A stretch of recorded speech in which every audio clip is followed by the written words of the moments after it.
So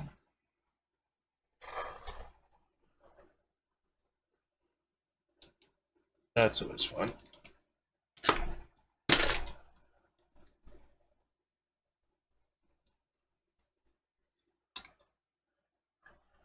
And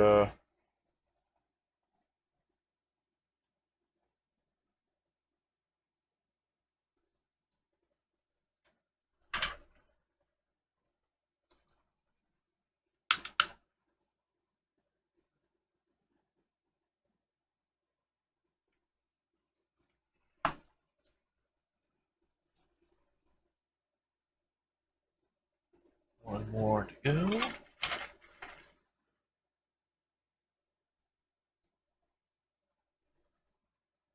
So if you're wondering what the one with the two wires is, it's actually power for the LED to power it. And the other one is when I press the button in, it will close the circuit and turn on the fan as well.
Okay.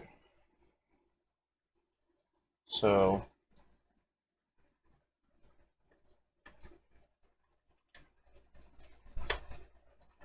connecting the back of the switch in.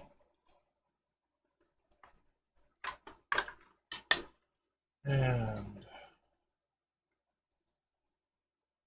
getting quite snug in there.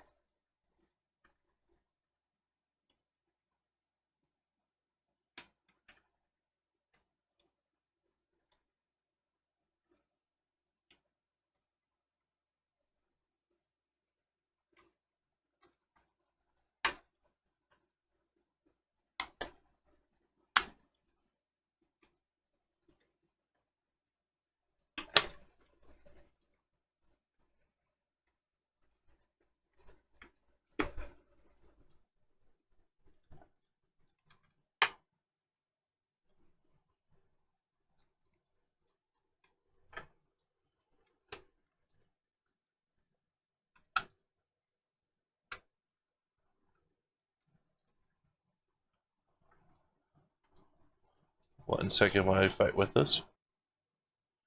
Alright, now that I finally connected the back of the switch in, I'll go ahead and connect negative right there. And then we're going to run this positive over here. And this one will actually go to power on the speed control through its on part.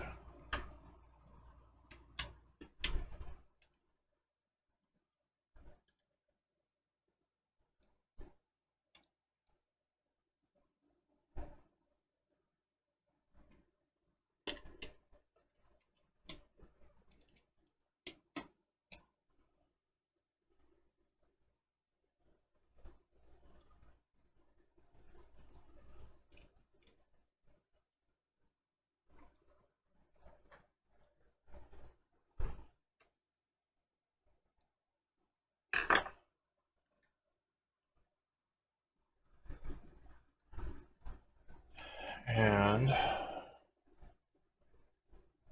now we got to connect two negatives and run them to the terminal. And one more positive for the USB. And we're almost to the point where we start mounting the box onto the fan. So getting close to it.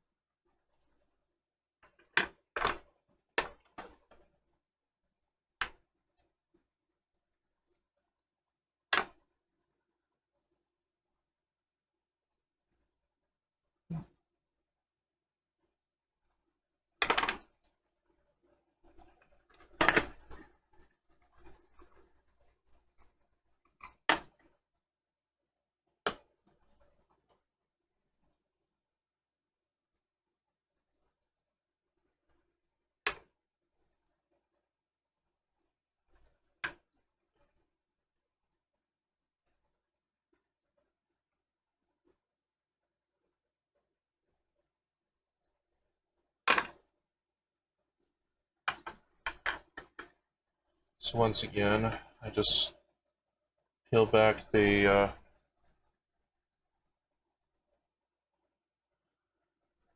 sheath around the wire so I can actually just get the wire exposed and then just solder.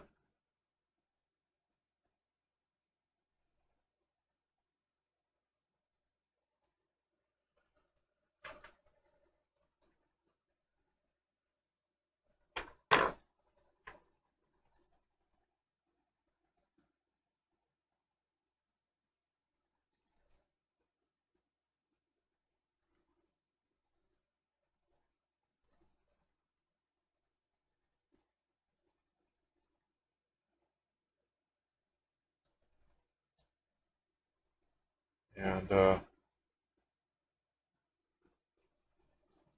ahead and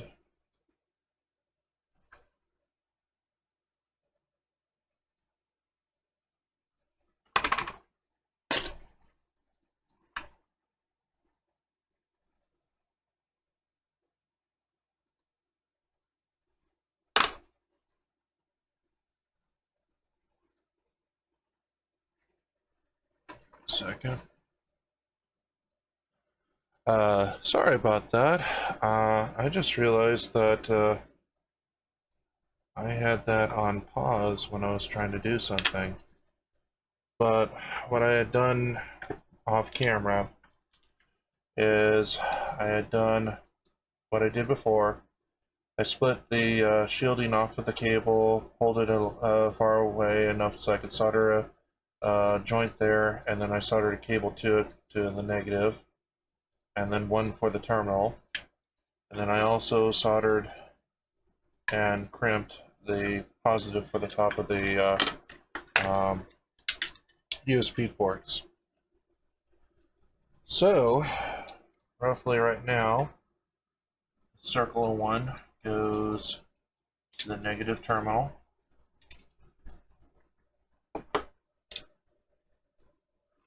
Which now can be tightened down with a lock nut, nylon lock nut.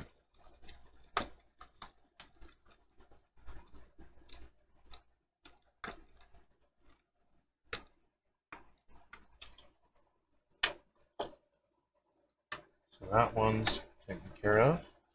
This is to the negative of the motor, or the negative to the speed control for the motor.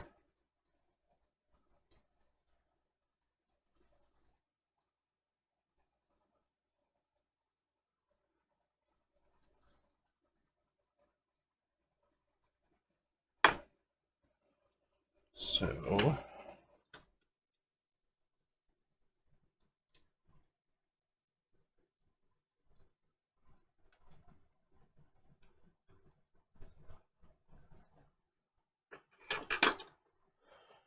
Stick that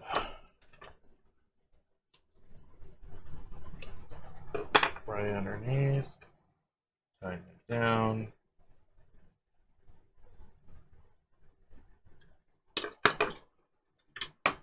Positive. Now goes over to the one after the fuse, because we want to make sure everything is protected by the fuse. That's why we ran a separate line.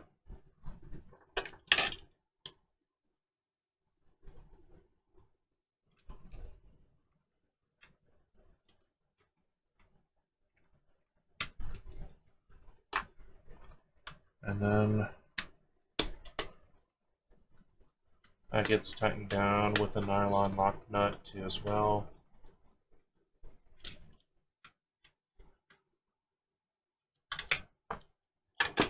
And if you're wondering where I got the nuts and bolts, the nylon lock nuts, just any hardware store, they always have an area for that.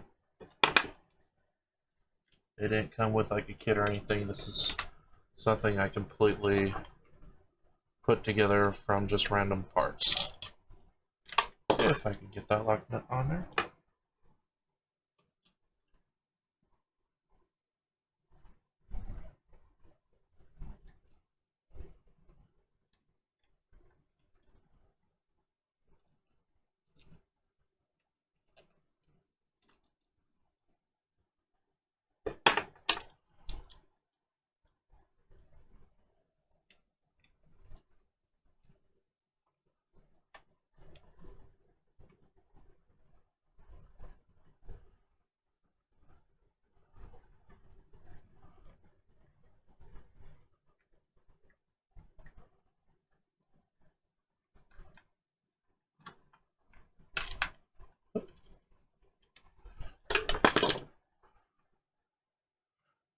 I go off camera to fight with this lug nut. Okay, so yeah, apparently I had a shy lug nut that didn't want to actually show it or expose itself, I guess, on camera unless I actually teased it enough. So yeah, lug nut right there. And so once again, to go through the whole wiring diagram, cable comes in from outside source. I have a positive terminal here, negative here.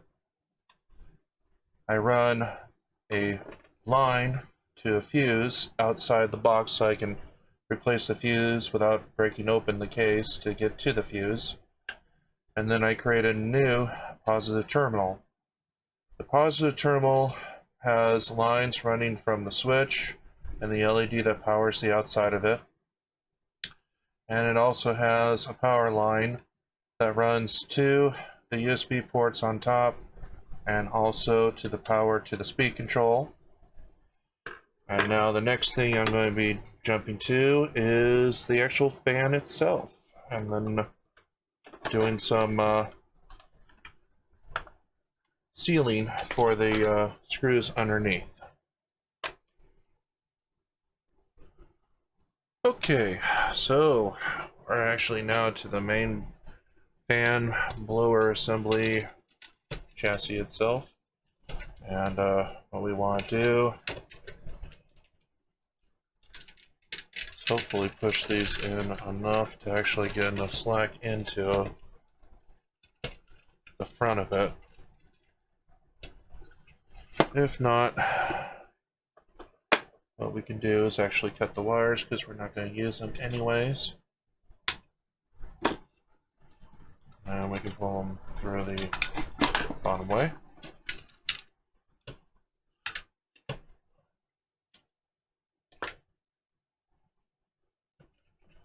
And we'll remove the weather seal. And we are going to remove the heat shrink around the negative and positive terminals.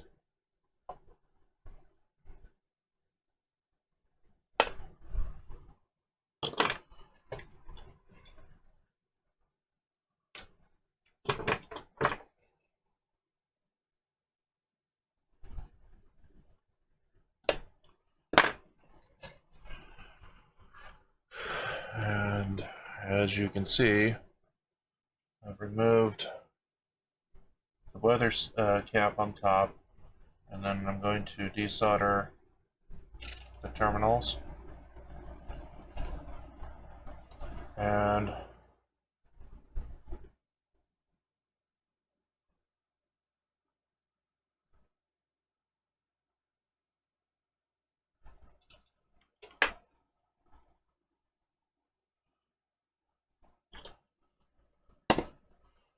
I will now solder a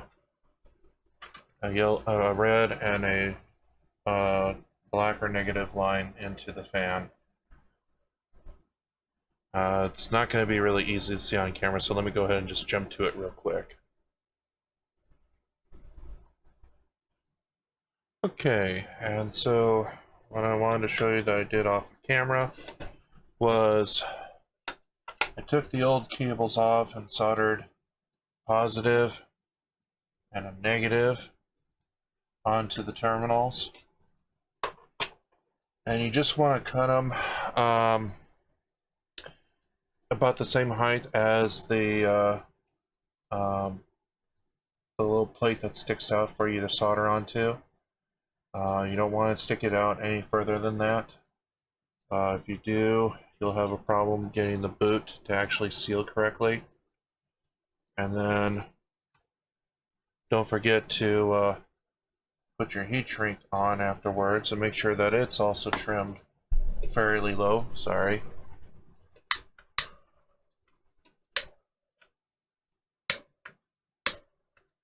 So it doesn't interfere with the boot. Push them down even. And now, when we put the boot that covers the back of the motor to keep the water and everything out, it should fit nice and snug.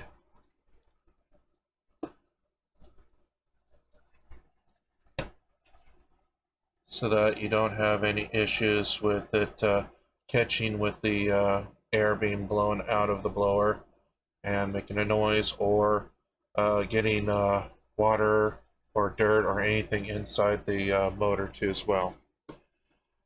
Now, depending on how you want to mount the power box onto the fan, you can mount it on the top, you can mount it on the side, left side, or you can mount it on the right side.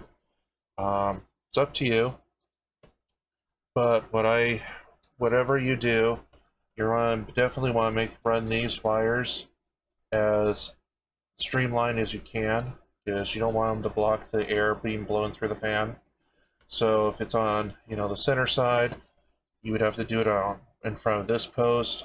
If you're doing it to where I'm going to, on the left side, you're going to drill your holes right here, and same thing with this post for the right side too as well. And you just find out where the post is, and then go ahead and make your two holes that you need to get the cable through. And you can actually go either inside or outside to run it, or one of each.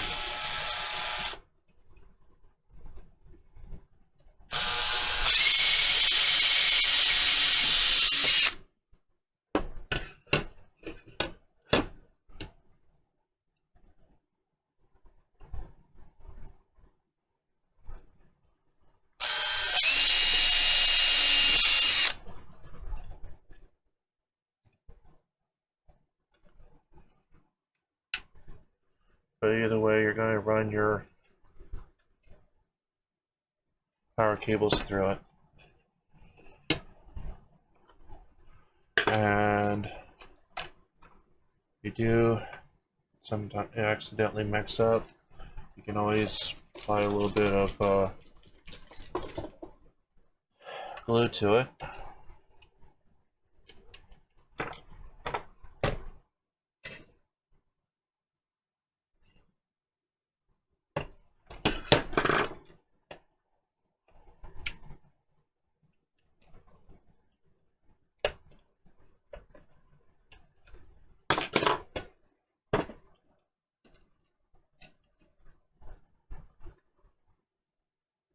then run your cables through it.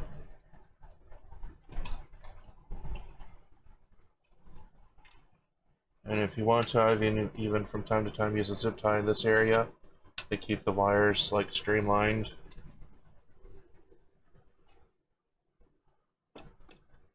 So that when you run them through,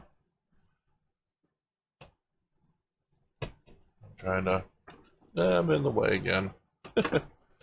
Okay. Basically, you're trying to make these lines right here run next to each other and in front of the post. So when the air blows through, you do not have any restriction. All right.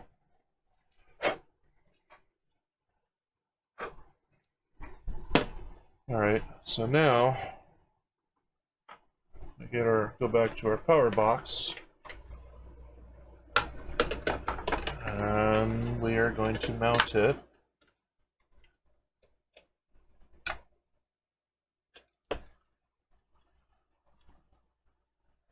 And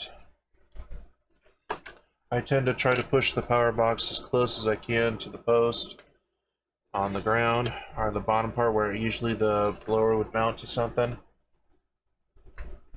and push it forward as much as I can because I want to clear that fan that's inside the casing, and I don't want to have it touching any of the screws once I put them through, because I'm going to have to mount this on there. So give me a second and I'll be right back. Okay, so sorry I couldn't show this on screen because it just takes forever to do.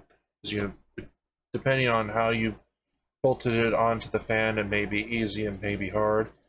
This one was moderate, but the positive thing is that I was able to get 3 lock nut nylon lock nut nuts on it. Sometimes I can only get like 1, and I have to drill the holes smaller than the screws so that they'll actually bite through the plastic of both the power case and also the fan as well. And then if I can, I'll put a lock nut on it to make sure that it stays in place. And I can usually do it on the first one, and sometimes I can get it on the back ones. This time around, I was able to get it on all 3 of them. You can see in there. And basically what it is you actually drill the first hole, which is right between the switch and the speed control for the fan. And then you put the bolt through, and then you put your lock nut. Once you got that in place, you can go ahead and do the last 2 on the back to bolt down the power unit to the fan assembly and get it nice and snug on there. Now, we're getting very close to the end. What I do have to do now is run the power lines from the motor of the fan into the power box, which I've already drilled holes earlier to fit the lines through to the fan.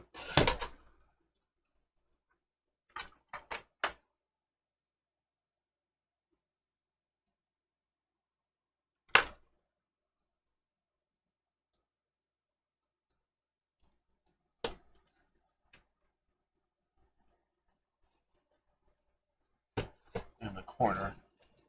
And give me a second. I'll get them fed enough so I can show you what I'm doing. Hey viewers, I forgot to mention one more thing too before you start mounting the power box onto the fan. Remember all those screws that I put in the bottom of the power unit? Make sure before you mount it onto the fan that you cover these with a little blob melted glue.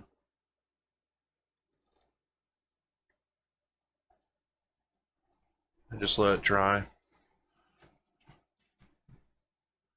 That way, when you have it out and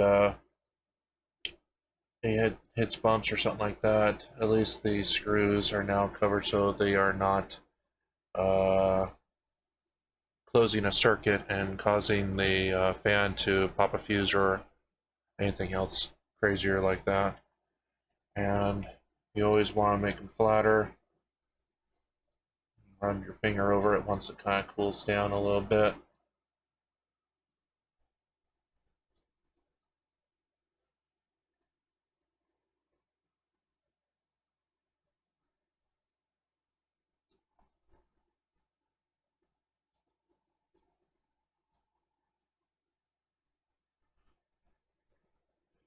And that's basically it. That should be enough to actually keep them from contacting anything and arcing or closing a circuit on you.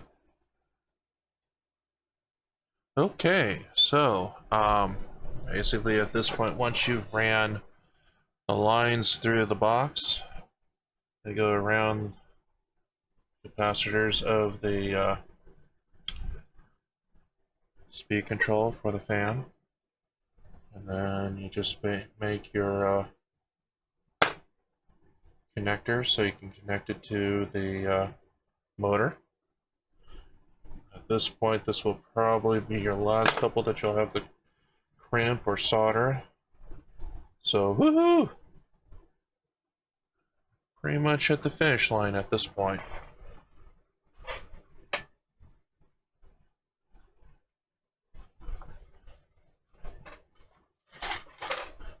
And at this point, you probably have a messy work area with all the stuff sprawn all over the place. But yeah, basically, you just put these two terminals together to the speed control, and you're pretty much on your way.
Okay, So at this point, we are going to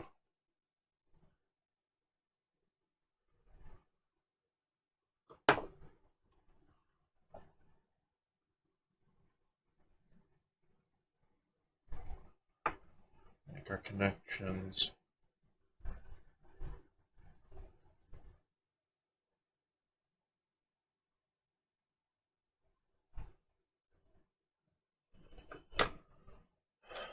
Start Fidium actually into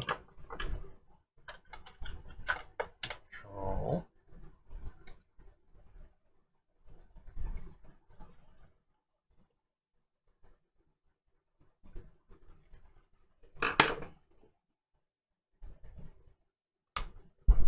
Nope, sorry. Didn't mean to do that.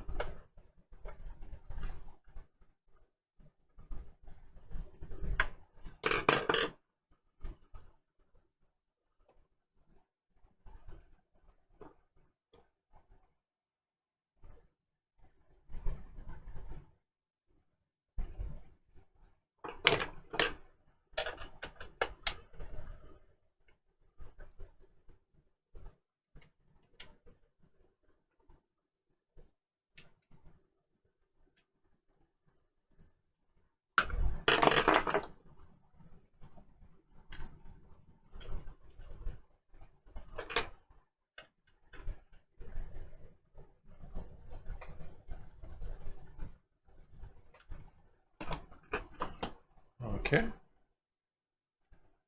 So, at this point, wiring is completed. And at this point, you could possibly test it, which I am going to do so right now. Because I happen to have my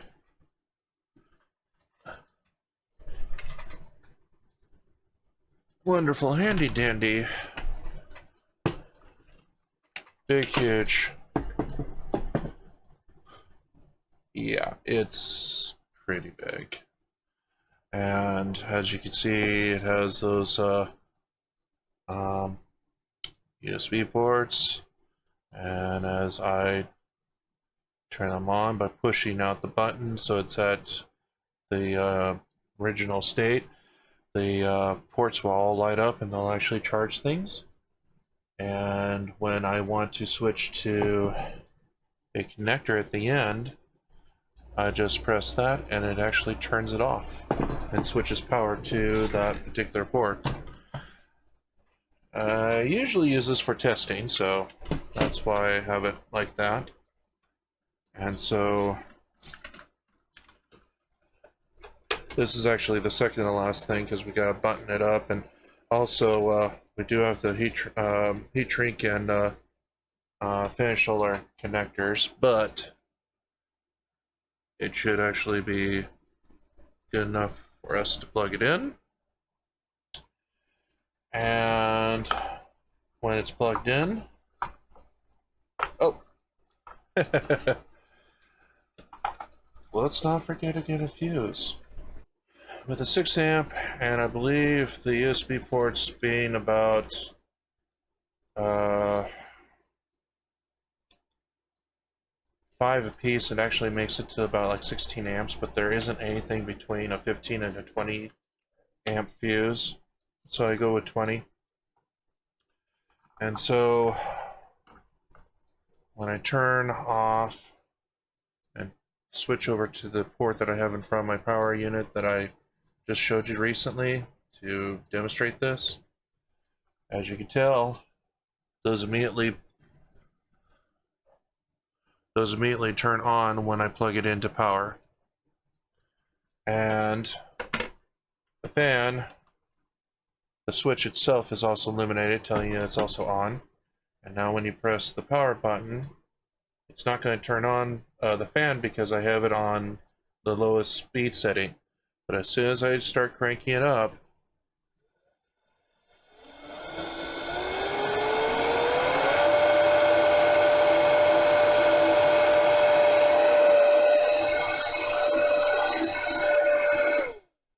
and that will actually cause the unit to go on and increase the intensity of the fan. Alright, so let's go ahead and jump to finishing up our connectors so that we can finish this project. Okay, and so we are now at the very last few steps that we have to do to finish up this project, and that's basically to make our connectors strong and also make it so that we have the ability to pull them out without ripping our connectors as often. Considering that I'll be out in an area and I'm depending on this, I tend to do this so that I have more of a grip to hold on to the connectors without worrying about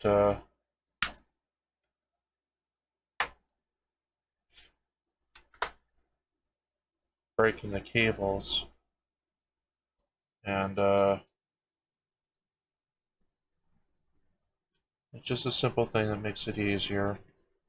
And the reason why I use these connectors again is if I hit a bump or I'm having to move my stuff around in the vehicle and it accidentally gets tugged or yanked, it'll actually just pull out of these plugs instead of actually damaging the unit, especially when you're not around a soldering iron or anything that could possibly be able to fix it.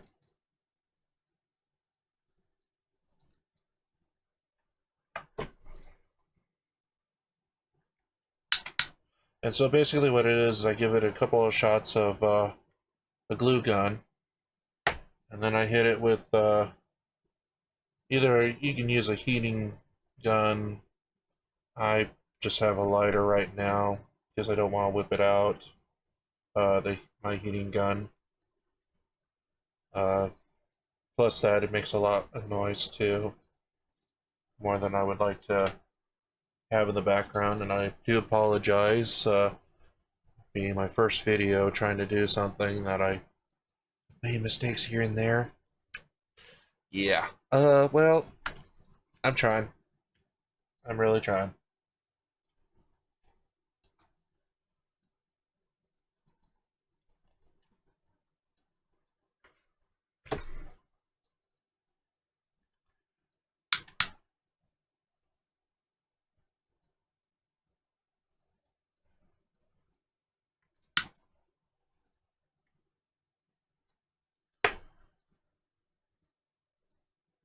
And you can just swirl the top of the cable by the edge of the plate. I'll take care of that. And yeah, you always heat this part right here first so it seals it around the plug, and then just fill the rest with your hot glue. And the hot glue will also start causing the shrink to melt or enclose in on itself. And so when you hit it with a lighter, it'll just squeeze more of the glue out, and which you can turn around and wipe the ends off.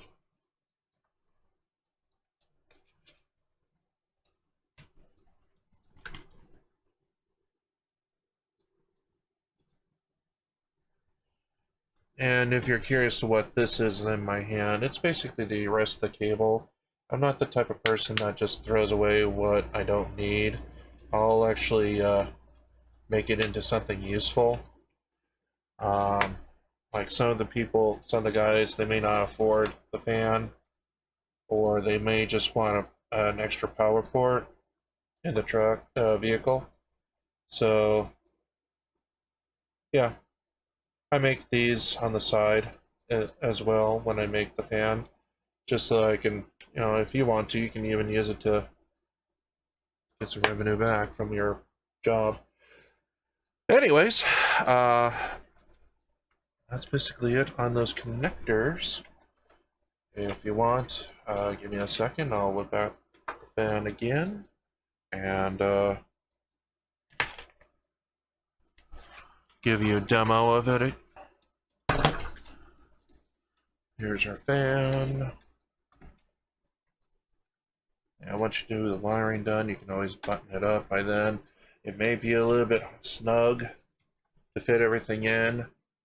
And one of the things I do notice from time to time with the USB ports, if they're sticking down too much, when you're trying to solder the wire, try to give yourself enough slack and not solder completely at the bottom of the base of it, so that you can actually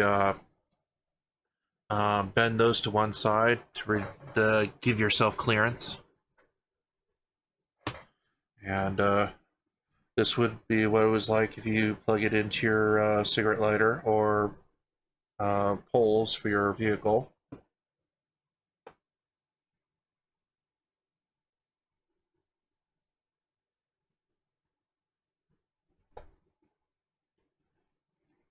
You plug it in, it gets power, powers up.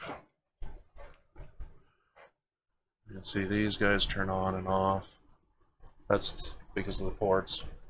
And then this guy has the on. That's low to nothing.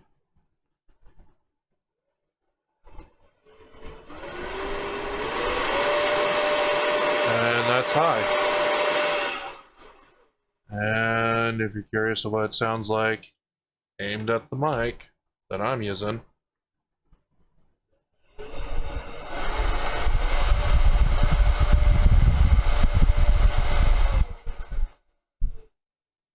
So, yeah, it's a pretty strong unit, and like I said, just use regular parts you can get online. The blower itself is 270 CFMs. I do not know offhand how much that makes it into miles per hour for wind gusts, but I know that a computer fan for a computer case can run up to like 100. This thing does almost twice that, plus almost another half. And it's definitely stronger than the fans that I've seen from the market that you can get at a truck stop and stuff. So yeah, that's basically it. If you've stuck around to watch the complete ending of this video, please click subscribe and click on follow as well. I'll try to release more interesting content as soon as I can. And you have a wonderful day.